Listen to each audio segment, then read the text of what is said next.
There you can see Donald J. Trump. Looks like he's moving up to your box from last night. That's my president. Is with us. Now, that's who I'm voting for. After all was America. Security failures in American history. USA. We'll get to all the Donald J. Trump, Donald Trump Jr. takes a licking and keeps on ticking. Last night. You know it. You know it. Many years. I saw Joe Biden gets shot, he's dead, no matter where it hits him. If it comes 2 feet next to him, he'll be dead. It was so heavy. 48 hours later, just the emotion, but also the love that we felt here. It's such a different setting than 2016. The last time we were sort of at a real convention, right? 2020 was digital. It wasn't. 2016, I was almost in a fist fight with Mike Lee on the floor of the convention because there was still this battle going on, and people were uncertain what Trump was going to do at the party.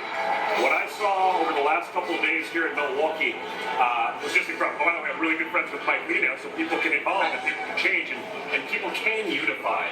And this party, let's go back to the beginning. I remember friends of mine, guys like Glenn Beck, Ben Shapiro, beating the crap out of me because I supported your dad. I mean, it was a very different party. There was uncertainty, but now you saw results. You saw under my father's administration, but I think what you saw on Saturday, that was America, to be in the face of fire, right? Everyone's a tough guy these days on keyboards, behind a computer, and on the internet.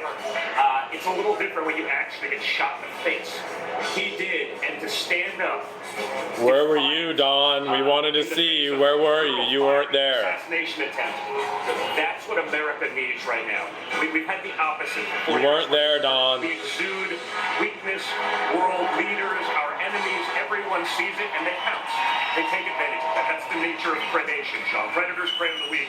America isn't weak, but we're being led by weaklings. That was a moment that changes history. That's an iconic moment. That we'll always remember that. Now, they're going to a videotape here. I want to ask you this. Where were you? I was out with my daughter, right? It was a Saturday evening.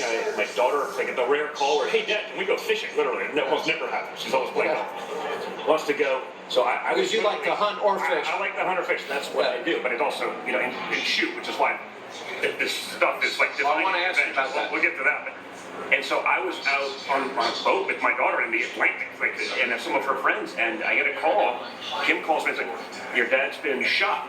I'm like, well, I need more than that. What do you mean? I didn't know anything for 90 minutes. I start calling and frantically trying to get through to anyone running in, just trying to get my kids together, secure, explain to my young children what happened. I mean, it was a crazy moment. It took 90 minutes for me to actually get a hold of my father. When I did, it was me, Eric, Kim's on the phone, my ex-wife, my children are there, and we're on speakerphone, finally get him, and he's okay. You could actually, honestly, just incredibly composed. Obviously, the gravity of the situation was weighing on him, and, that's what I said, hey, you're the biggest badass I've ever seen in my life. That moment, it was just, I've never not been proud of him, but that moment was like, man, it just next level. I've known your dad for almost 30 years, and we were just talking about when we first met, you don't remember, but every time I'd interview your dad, long before he got into politics, he would walk me over, introduce me to you and Eric and Ivanka, very proudly every time. You're a tight-knit family. He did tell me the story about Barrett, your younger brother, who you were very close to, and he took it hard.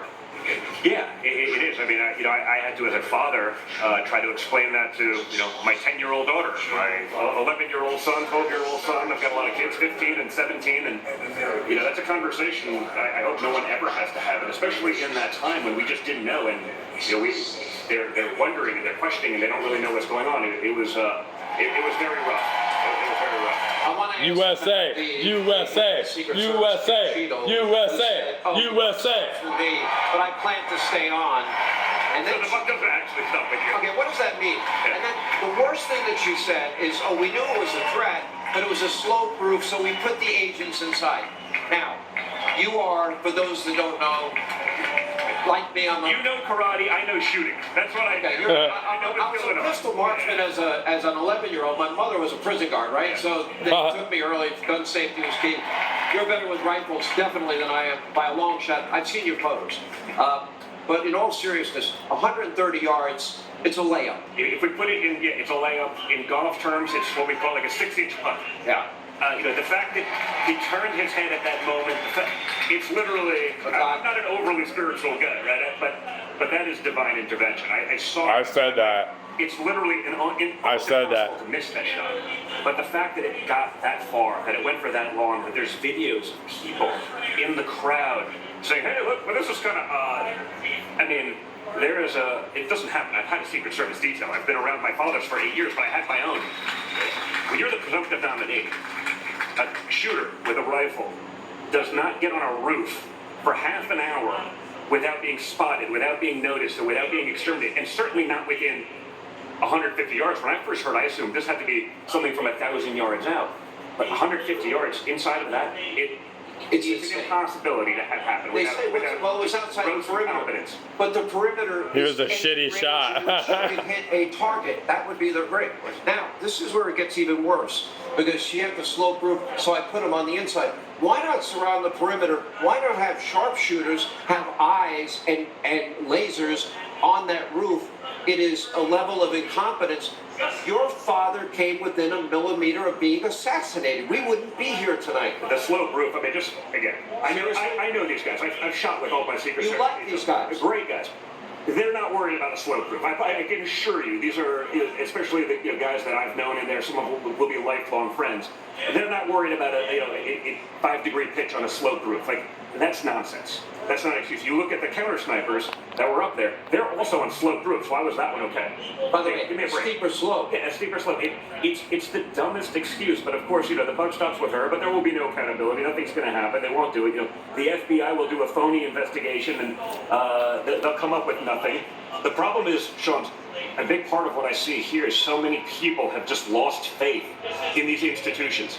Whether it be the FBI, whether it be the DOJ, because they've seen it weaponized against them. Conservatives have watched for the last decade as concerned mothers at PTA meetings are turned into domestic terrorists, but actual terrorists are led astray. They're just let out. It's insanity. Here's where it even gets worse in my mind, is that we now know that U.S. authorities had human source intelligence in recent weeks on a plot by Iran, and we don't know that Iran was involved, to assassinate your father, but they had that intelligence, and that led the Secret Service, they say, to increase security, which adds another level. If you have that kind of credible threat, and I know, there was a credible threat against us and the whole family when my father was in office with Iran.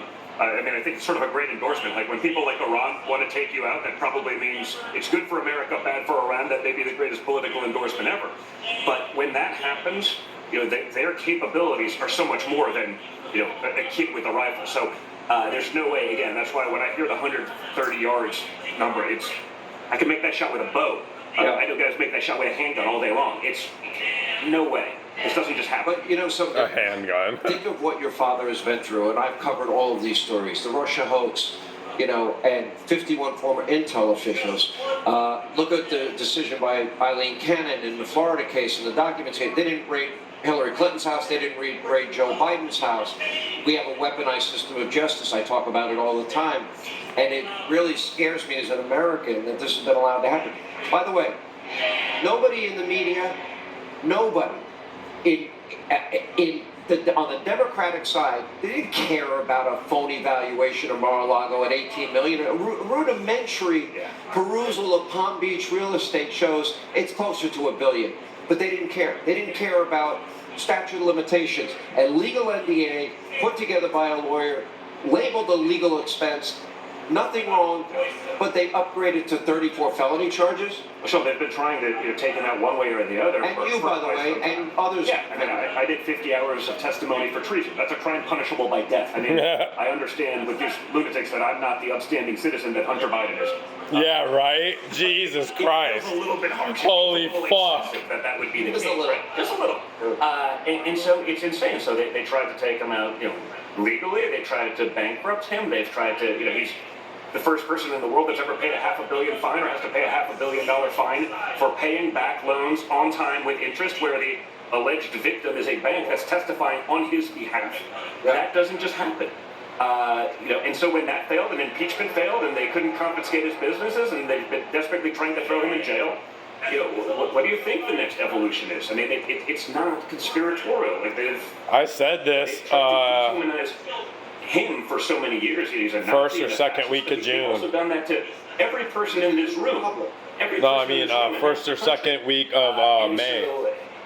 I said this to 3 people. To get rid of that rhetoric, but I saw it yesterday, Sean. I went onto the floor. Eric and I went out there. We're delegates from Florida. We're throwing over the state. 125 delegates. It made my father the official nominee, right? That's a big moment for our family. And there's an MSNBC reporter. We're about to go on 30 seconds before that, and he goes, I got the tape. Can I play it? True. Let's roll tape. Let's run that tape. Do we have that tape? I think we have. Is it acceptable that you have still not heard, at least publicly, from the Secret Service director? Oh, I've heard from them. But have you heard from her publicly? Publicly, I've sat down in the situation downstairs. The Secret Service, the FBI, the national security agencies, the Homeland Security, all the major You elements. piece of shit. Shut the fuck up, you lying piece of crap. Go fuck yourself.